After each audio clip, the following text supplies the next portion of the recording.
Loneliness does not always come as an enemy. Sometimes it appears as a kind of silent surgeon that cuts away the unnecessary, the superficial, and what no longer resonates with you.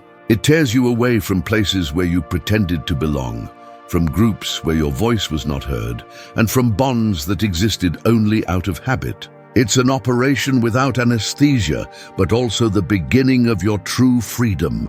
Because when everything stops and only you remain, without noise, without distractions, you discover what really dwells within. There it reveals who you are when no one is watching, when you don't need to prove anything, when there is no audience applauding. Many fear loneliness because they do not know how to coexist with their own silence. They seek company not out of love, but out of fear. Fear of confronting their mind. Fear of looking at what they have avoided feeling for years. But growth does not occur amidst noise, but in the spaces where one dares to truly listen to oneself. That stage in which it seems that no one understands you, that everything is moving away, and that the world is empty is not punishment. It is transition. You are leaving behind versions of yourself that no longer fit with the person you are destined to be. Conscious loneliness does not destroy, it purifies. It teaches you to be with yourself without needing to escape. It gives you back your energy, your focus, and your power. It is the terrain where authenticity flourishes, where you learn that peace does not depend on who stays, but on who you decide to be. Therefore, this is not a video about being alone, but about learning to transform yourself from within. Because when you manage to be okay with yourself, you stop seeking what the world can never give you. 1. Learn to be alone. Loneliness is like a mirror covered in dust. At first, all you see is confusion, shadows, and blurry reflections of who you thought you were. But if you stay long enough, if you endure the discomfort of silence and the echo of your own thoughts, you begin to clean that mirror.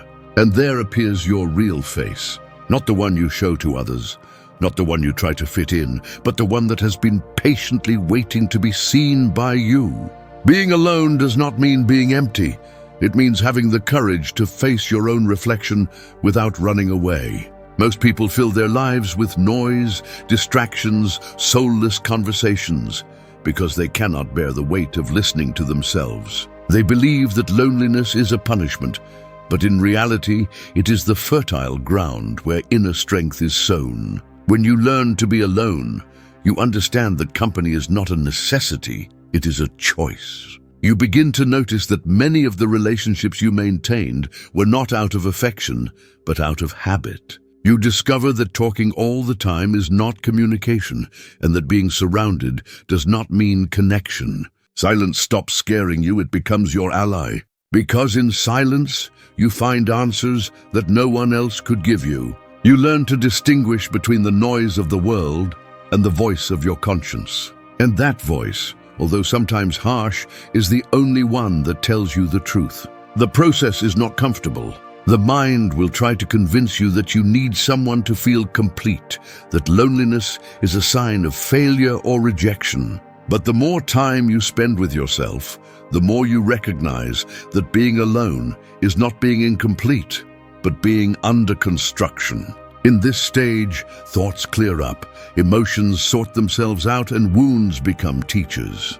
You begin to see your fears without disguise, your desires without guilt, and your story without embellishments. You become honest with yourself, and that honesty is the foundation of all profound transformation. Being alone also teaches you to be your own refuge. You no longer expect others to fill your voids because you understand that no one else can do it. The peace that comes from accepting yourself as you are cannot be replaced by any temporary affection. When you discover that your company is enough, you stop settling for half-hearted relationships. You no longer search out of desperation.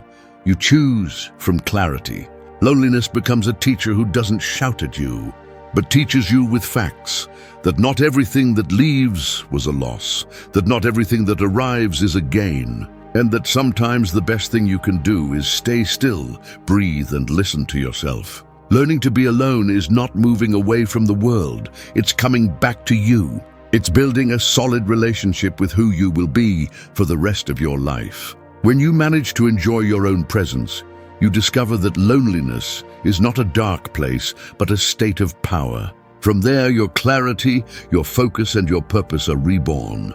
No one who has learned to be okay with themselves ever seeks refuge in the superficial again, because whoever masters their loneliness masters their life. And when you reach that point, you no longer need company to feel fulfilled. You simply share your presence with whoever is willing to walk with you, not out of necessity, but out of choice. 2. Value quality over quantity. Human connections are like a garden. You can fill it with flowers that wilt quickly, or take care of a few that bloom all year round. Many boast of having hundreds of friends, but few can count on someone who really listens to them when silence weighs heavy. Society teaches you that the more you have, the better off you are. More friends, more messages, more plans. But that logic crumbles when you realize that most of these relationships do not support you, they just surround you. Maturity forces you to do a silent cleaning, to stop measuring your worth by the number of people who accompany you and start measuring it by the quality of the souls that stay when everything goes dark. You don't need crowds to feel seen. You need sincerity. True company is not sought in quantity, but in depth. Few people are capable of looking at you without judging, of accompanying you without invading, of understanding you without you having to explain too much. And those are the ones that are worth more than 100 occasional friendships. The problem is that many cannot bear this apparent scarcity. They confuse loneliness with emptiness because they cannot stand the silence between one real conversation and another. But when you learn to live authentically, you no longer need to fill every space. You prefer silence over meaningless chatter. You prefer a conversation with soul over a group without purpose. This process can hurt because it involves letting go of those you once called friends. Not because they are bad people, but because they no longer vibrate at the same frequency as you. When you raise your consciousness, the filter becomes finer. The superficial starts to tire you, the fake bores you, the forced weighs you down. You begin to notice the difference between who is with you because they value you and who approaches because they need something. Learning to distinguish that is a form of freedom. True relationships do not require constant presence, they require consistency. It doesn't matter if days go by without speaking, there is connection. It doesn't matter if there is distance, there is understanding. When you find that, you understand that it's not about filling your life with people, but about giving space to those who add, not those who subtract. It's better to have one genuine bond than 100 empty commitments. Valuing quality over quantity also applies to you. Learn to be selective with your time, with your words, with your energy. Not everyone deserves access to your mind or your heart. Every time you choose less but better, you strengthen your peace. Because life is not about accumulating, but about purifying. It's not about having a lot, but about having enough, and that enough being real, solid, and reciprocal. When you understand that, you discover that you're not losing people. You're gaining authenticity. And that gain, although invisible, is worth more than any empty crowd. 3. Let go of what drains you. There are relationships that feel like carrying a backpack full of stones. Each conversation, each attempt to please, each forced silence weighs a little more. At first, you don't notice it, but the day comes when your body and soul get tired. You look at yourself in the mirror, and you don't recognize who you are because you've been holding on to ties that take more from you than they give. Most people stay there out of fear. Fear of letting go, fear of being alone, fear of accepting that something has ended. But the truth is clear. You can't move forward with so much weight on you. Letting go is not selfishness, it's a form of respect towards yourself. When something or someone drains you, you feel it. There's no need to explain it. Your body knows it, your mind shuts down, your energy disperses. The connection stops flowing, the words lose meaning, and silence is no longer peace but tension. Sometimes we insist on holding on to what is already broken out of habit, attachment, or that childish desire for things to be as they were before. But growth does not occur in repetition. It occurs when you dare to let go of what no longer vibes with you, even if it hurts, even if you don't fully understand why. People change, you change, stages are fulfilled. Not everything that ends is a loss, often it is liberation. Learning to let go is accepting that you can't save everyone, that you can't carry other people's guilt or fix what others don't want to change. Maturity comes when you choose your peace over drama, when you prefer silence over an empty conversation, when you understand that your energy is a sacred resource and not everyone deserves to have access to it. Let go of what drains you, even if it once made you happy. Sometimes affection is not enough to sustain something that extinguishes you. Love without reciprocity becomes wear. Friendship without balance turns into obligation. And when you stay there, knowing that something no longer nourishes you, you not only lose energy, you lose power. Learning to say no more is an act of strength, not of coldness. It's knowing that your well-being is worth more than any bond that consumes you. Detachment does not mean to stop feeling. It means not clinging to what hurts. It means understanding that life also moves forward when you let go. That the emptiness that remains at first is not punishment, it's space. Space for something better, cleaner, more honest to arrive. Because when you let go of what drains you, you open the doors to what elevates you. And that's when you understand that letting go doesn't leave you with less. It leaves you with what's necessary, what's fair, what really makes you grow. 4. Become your reflection. When a person lives disconnected from themselves, their reflection fragments. They look in the mirror and see no clarity, only broken versions of what others expect them to be. But when you decide to look at yourself honestly, without masks or disguises, something changes. You start to see clearly what you had hidden for fear of not being accepted. Becoming your reflection is living in such a way that what you show to the world and what you feel inside coincide. It's a silent declaration of coherence, a way to honor yourself without needing to justify yourself. Many people build an image to please. They smile when they are broken.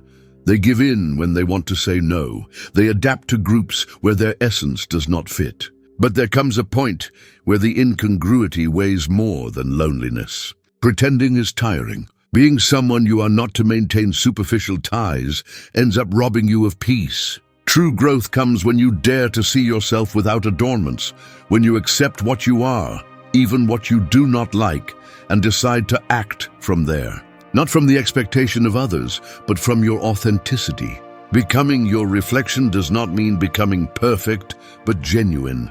It means recognizing your lights and your shadows and allowing yourself to integrate them without shame. It means to stop living divided between what you feel and what you show. When you achieve this, your energy is ordered. Your decisions become clearer and your relationships become more sincere. You no longer need to convince anyone, nor force acceptance. Transparency becomes your shield. The real reflection is not built with words, it is demonstrated with actions. Coherence is not proclaimed, it is lived. And living with coherence sometimes means losing people, jobs, or environments that cannot stand your authenticity.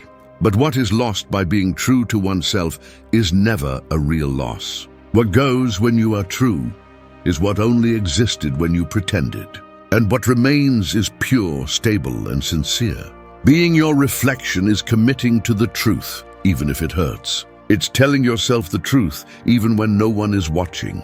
It's looking at your mistakes without destroying yourself and your successes, without inflating yourself. It's having the maturity to recognize that you are a work in progress, and that every day you are polishing yourself a little more. When you manage to reflect yourself honestly, the world also perceives you differently. The authentic always stands out even in silence. And at that point, you no longer need to prove who you are because your very presence conveys it. Becoming your reflection is, in essence, remembering that the greatest achievement is not to appear, but to be. And when you get there, peace no longer depends on the outside world because it dwells within you. 5. Protect your energy. The soul is like a battery. No matter how much charge you have upon waking, if you spend the day connecting to the wrong people, places, and conversations, you will end up exhausted before night falls. Many feel empty, not because they give too much, but because they don't know to whom or what they are giving. Protecting your energy is not being cold, it's having judgment. It's understanding that not every invitation deserves a yes, nor does every person deserve access to your peace. It's learning to differentiate between what nourishes you and what wears you out, between what drives you to grow and what keeps you stagnant. The problem is that we live in a culture that glorifies exhaustion. We are taught to be available all the time, to respond quickly, to carry other people's problems as if it were a test of empathy. But true emotional maturity consists of setting boundaries without feeling guilty.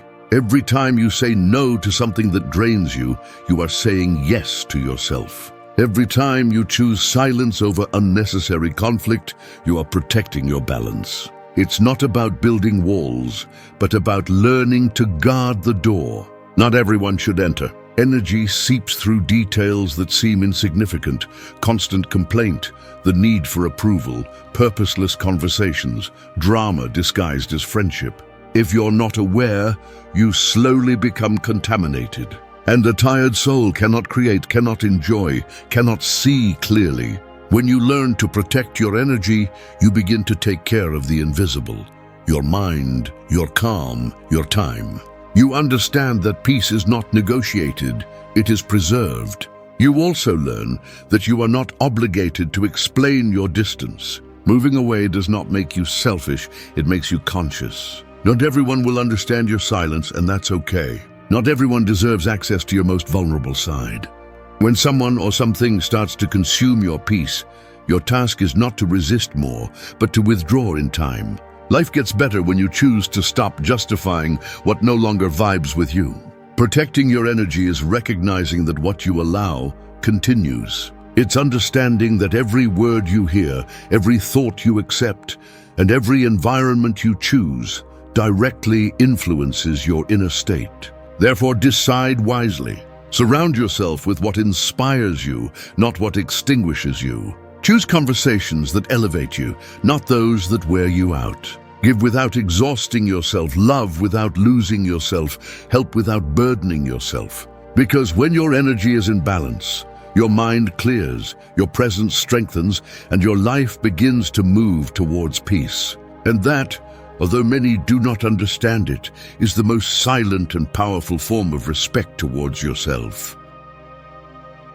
6. Attract, don't chase. Magnetism is not forced, it is cultivated. Just as the sun does not run after the flowers for them to bloom, you also do not need to beg for presence to be seen. Flowers turn towards the light because the light simply is. It does not beg for it, it does not plead for it, it just shines. When you understand this, you stop wearing yourself out trying to convince, please, or prove your worth. The energy that attracts is silent, serene, confident. It comes from a calm mind and a peaceful heart. Chasing what is not aligned with you is like running after a shadow. The more you follow it, the further it moves away. Many are trapped in this cycle. They chase friendships that do not value them, loves that do not choose them, and validations they do not need. But everything that is pursued from lack ends up wearing out.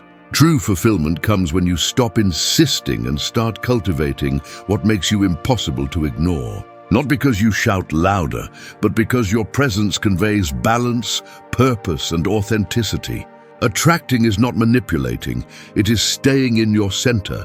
It is letting your energy work for you, without forcing, without begging, without losing dignity. Whoever needs to chase still does not understand their own worth. When you know who you are, the world notices. The right people approach, the wrong ones move away, and everything falls into place. You do not need to run after anything, because what belongs to you finds you when you are ready. Patience is a form of faith, and faith is a manifestation of inner power. Life does not reward the one who runs the most, but the one who vibes the best. If you stay true to your principles, if you continue to cultivate your personal growth, if you invest your energy in improving rather than impressing, you begin to attract effortlessly. It is an invisible but exact law. What you emanate returns. What you project comes back to you in the form of experiences, people, and opportunities. Therefore, before looking outside, work within. If your mind is in chaos, you will attract chaos. If your soul radiates peace, life will respond to you with calm. Chasing is acting from need, attracting is moving from abundance. When you chase, you give up your power. When you attract, you regain it. Not everything you want deserves your energy, and not everything you desire is meant for you. Accepting this is not giving up, it is wisdom. Peace is not found in getting what you want, but in trusting that what is for you will not need to be forced. Attracting, then, is not about searching, but about becoming that version of you that no longer needs to run. Because when you shine from authenticity, everything else comes as a consequence, not from insistence. 7. Live with coherence. Walking through life without coherence is like trying to move forward with your feet in opposite directions. One step takes you towards what you want, the other drags you towards what you fear, leaving behind. Incoherence wears out the soul. It makes you promise things you don't fulfill, say words you don't feel, and maintain bonds you know no longer fit. When your thoughts go one way, your emotions another, and your actions in a different direction, the mind gets exhausted. Living with coherence is not perfection, it's alignment. It's making what you do reflect what you truly believe and feel, even if that means disappointing others. Society is full of people who talk about peace while living in conflict, who preach authenticity but fear showing themselves, who seek love without having loved themselves first. Incoherence disguises itself as good intention, but sooner or later it leaves its trace: anxiety, frustration, and emptiness. When you live divided between who you are and what you pretend to be, the soul begins to rebel. Therefore, living with coherence requires courage. The courage to look at your life and recognize where you are betraying yourself. It requires admitting that some habits, relationships, or thoughts are no longer aligned with your truth, and having the strength to let go of what doesn't fit. Living with coherence also involves accepting the consequences of being true to yourself. Not everyone will understand your decisions. Some will judge you, others will distance themselves, but none of them will live your life. When you stop seeking approval, you gain self-respect. When you stop justifying yourself, you regain power. Coherence is not measured by what you say, but by what you choose every day, even when no one is watching. Every time you act from your truth, you strengthen your integrity. Coherence is not about rigidity, but honesty. It doesn't mean you never make mistakes, but when you do, you acknowledge them without fear. It's having the humility to learn and the discipline to correct. It's looking at your decisions and asking yourself whether what you do today brings you closer or further from the person you want to be. That simple question reveals more about you than any speech. When you manage to live with coherence, your life simplifies. Doubts dissipate, contradictions fade, and peace begins to take the place of chaos. Because incoherence always generates noise, but alignment generates inner silence. And in that silence, you find clarity. You don't need to convince anyone, because coherence is noticeable, it's felt, it's transmitted. Living with coherence is understanding that freedom is not in doing what you want, but in doing what is right according to your truth. It's walking with a firm step, knowing that although the path may be solitary, each step is authentic. And when your life reflects who you truly are, the soul finally rests. 8. Clean up what's left over. Life is like a room full of accumulated objects. Among the essentials, there are broken things, useless memories, expired promises, and bonds that no longer serve. But as long as everything remains there, there's no room for anything new. The soul works the same way. Many complain about not moving forward, but they remain attached to what has already completed its cycle. They keep holding on to unfinished conversations, resentments disguised as memories, and people who only exist out of habit. Cleaning up what's left over is not about losing, but liberating. It's a silent act of emotional intelligence, recognizing that not everything deserves to continue taking up space within you. Sometimes the hardest part is not letting go of what hurts, but letting go of what was beautiful. Because it hurts to accept that something that once gave you peace now causes you noise. But growing is precisely that, accepting that some stages must close without hatred or drama, just with gratitude. When you clean, you discover that much of what you were carrying was not love, it was attachment. It was not company, it was distraction. It was not loyalty, it was fear of change. And until you empty, you will not be able to receive what is truly destined for you. Cleaning does not mean cutting everything off all at once. It means observing with awareness what contributes and what drains, who adds and who subtracts. Emotional cleaning begins by recognizing what you are holding on to only out of fear of feeling the void. That void you fear so much is the same one that will later become space for your new version. But if you fill it with the old, there will be no room for what deserves to arrive. The process is not quick or comfortable.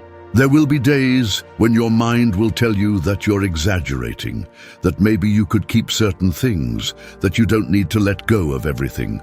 But the body does not lie. When something is surplus, you feel it.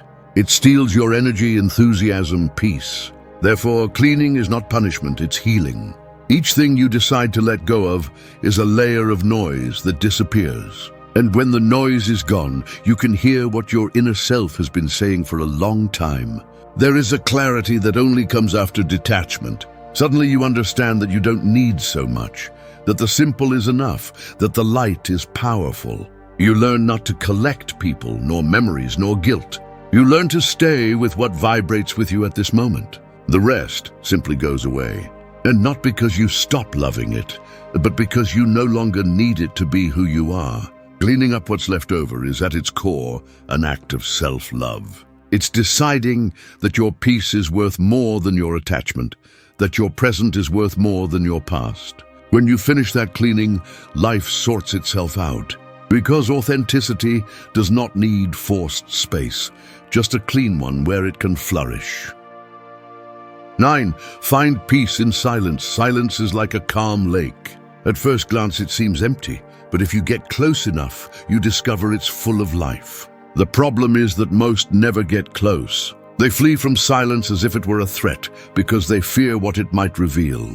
We live surrounded by noise, superficial conversations, lit screens, restless thoughts. All this external noise becomes a refuge to avoid hearing what really matters. But inner growth begins when you dare to turn everything off and stay with yourself, without distractions, without masks, without foreign voices dictating who you should be. Silence is not absence, it's presence. It's the space where the mind clears and the soul can speak. When you learn to listen to it, you discover that you don't always need an immediate answer, that not everything requires explanation. Sometimes you just need to be.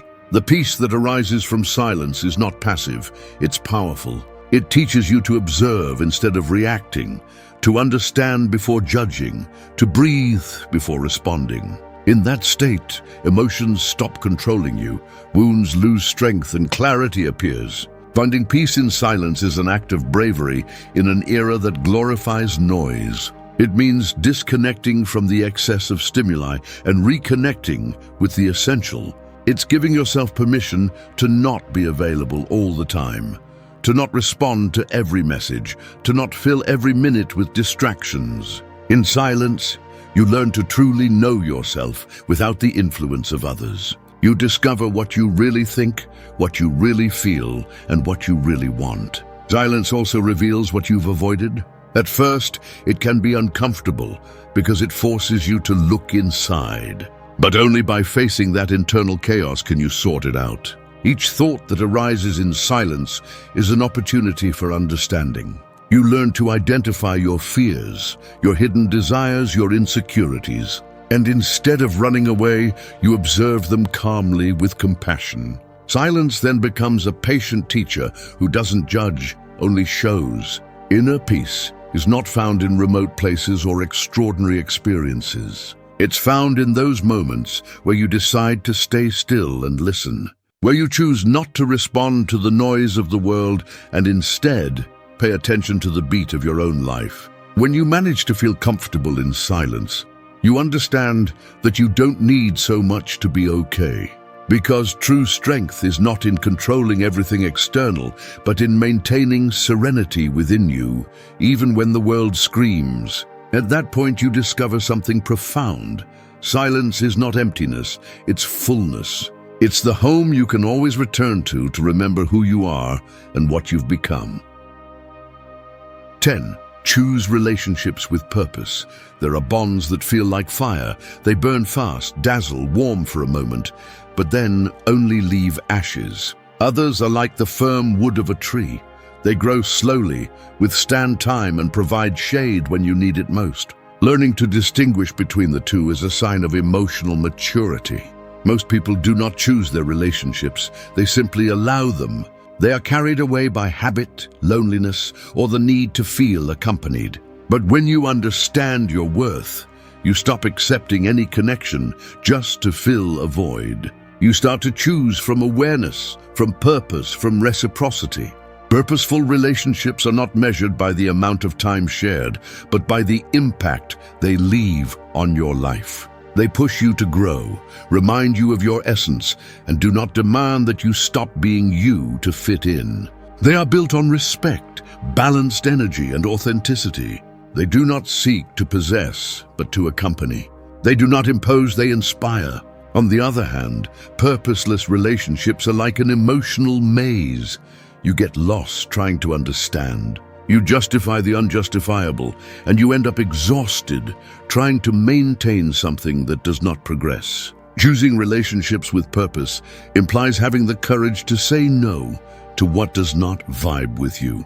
Not out of pride, but out of self-respect. It is learning to recognize the difference between someone who adds and someone who only takes up space. Between who listens to you and who only waits their turn to speak. Between who gives you peace and who only brings chaos. You don't need to surround yourself with crowds, you need to surround yourself with coherence. People who challenge you to improve, not sink you into comfort. It also requires looking inward. You cannot attract healthy bonds if you have not healed yourself. You cannot demand loyalty if you still betray your own boundaries. The relationships you build reflect your inner state. Therefore, choosing with purpose is not only deciding with whom you share your time, but from which version of you do it. If you are full of fear, you will attract dependence. If you are at peace, you will attract balance. Everything that comes into your life resonates with what you project. The purpose of a relationship is not to fill your voids, but to accompany you while you transform them. The best connections do not seek to distract you from yourself, but to remind you who you are. They make you feel free, not trapped. They teach you that loving is not losing yourself in the other, but finding yourself more deeply through the other. When you choose relationships with purpose, your environment changes. The false dissolves, the authentic stays. You begin to walk lighter, without dramas, without games, without masks. Because at that point, you understand that relationships are not about having someone, but about sharing the journey with someone who also wants to grow. And when you find that, there is no longer a need to insist, because the real thing is not pursued, it is built with calm, respect, and purpose. Thank you for staying until the end of the video. If you watched the whole thing, comment, "I am Stoic," as our secret signal to know that you're a true student of Stoicism. Don't forget to subscribe and give the video a like if you enjoyed it. See you in the next video, and remember, keep cultivating your Stoic mind.